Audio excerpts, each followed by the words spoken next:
I can't believe this! Well, actually, no. I can believe it. It seems like every game developer wants to be a live service production. New guns, new skins, new cosmetic items. But Rust? Really? This is a letter to the developers of Rust, an homage to OG Rust players, and my subjective opinion about what's objectively best for the survivors of this wasteland. The SAR.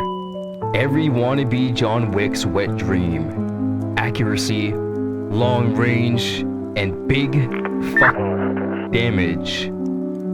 Or at least, that's what it used to be like. Toasty, can you show our guests that footage we found?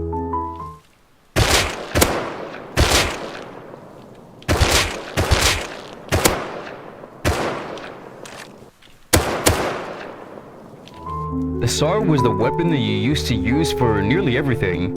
It had long-range capabilities that most SMGs struggled with, and high damage to help you pick your neighbors off with relative ease. Now it's just a puddle of melted ice cream on a radiation-filled day in the wasteland. When did this become okay? When did we, as survivors of the wasteland, accept that our destiny was to become stormtroopers in the Galactic Empire?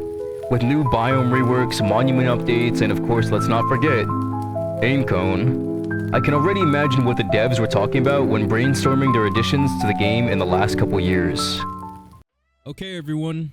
Profits have been slowing down. We need something new, something fresh, something that will get the people excited about the wasteland again. We need more players. We need new players. Georgie? What do you got for us? Oh, sorry. I was thinking we could try balancing the loot table so players aren't getting tier 3 gear in the first hour. No, that won't work. That won't work. Trust me. Come on, guys, think big.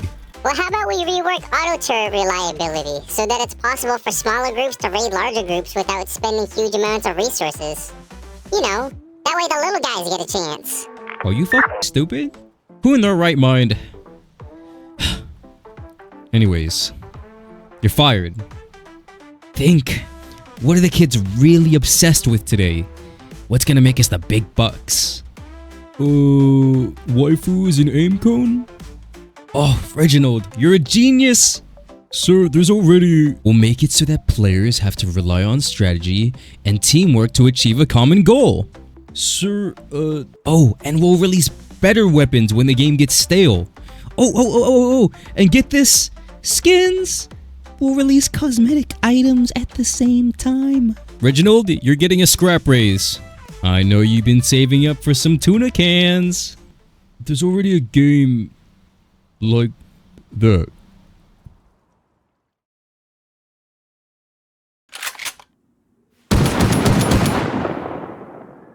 I'll be honest, I didn't see this coming.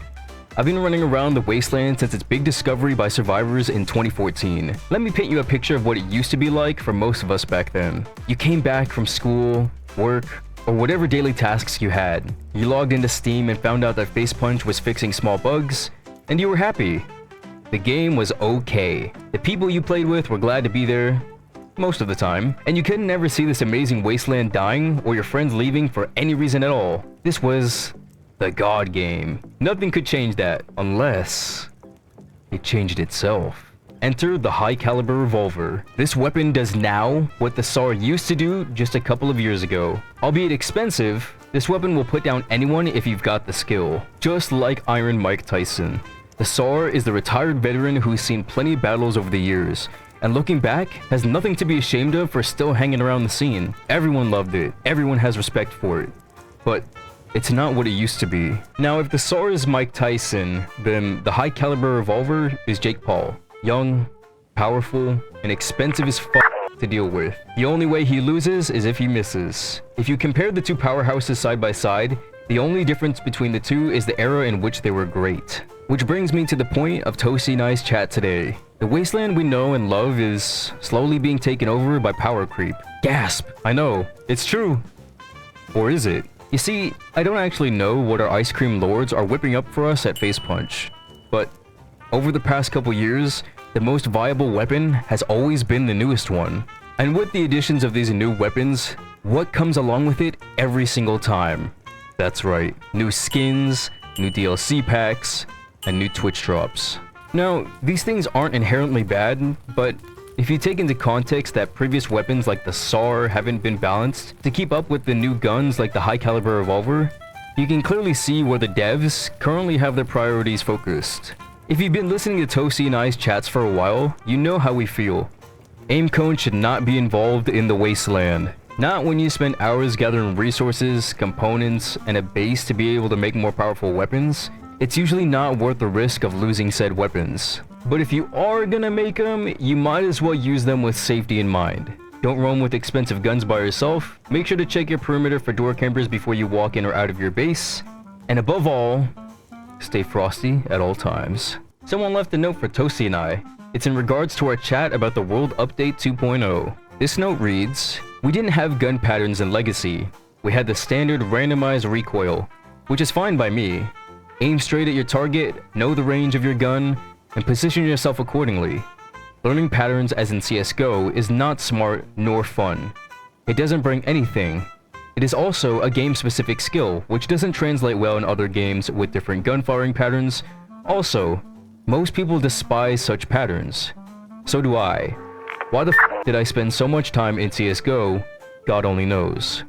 Only a minority of people enjoy playing Osu and Rust at the same time. Rust had a promise, but making you unable to use the AK from the get-go, making it impossible to learn how to use it properly in normal games, and requiring dedicated training sessions.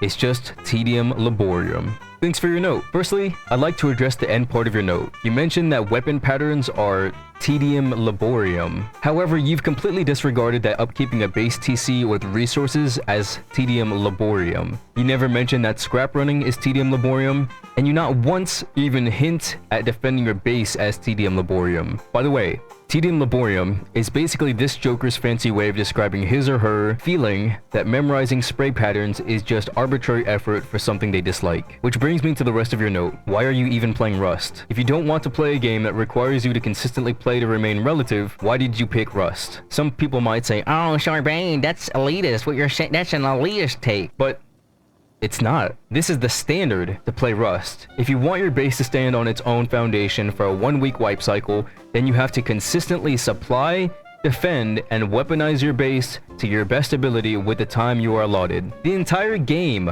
of Rust is based on this principle, and the one thing your note is focused on is the PvP? Well then tough shit.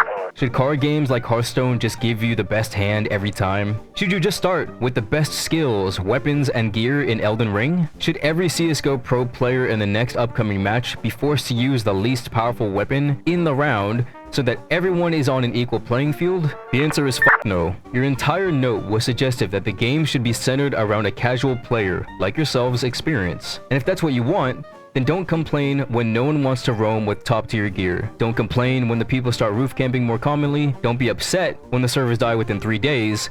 And above all, don't be surprised when this type of behavior happens in other games. When online games feel like they are filled with selfish players who only ever consider their own experience. I know I'm not surprised. Thanks for being a guest in our cabin. Toasty and I want to wish you the best this holiday season, and we've got some unique ideas to keep you entertained during this chilly season. We're glad that you all could be here, and we're even more honored to be able to host you. Be sure to touch some of that vanilla ice cream goodness outside, and try to stay in contact with someone this season. Stay safe out there, and stay frosty.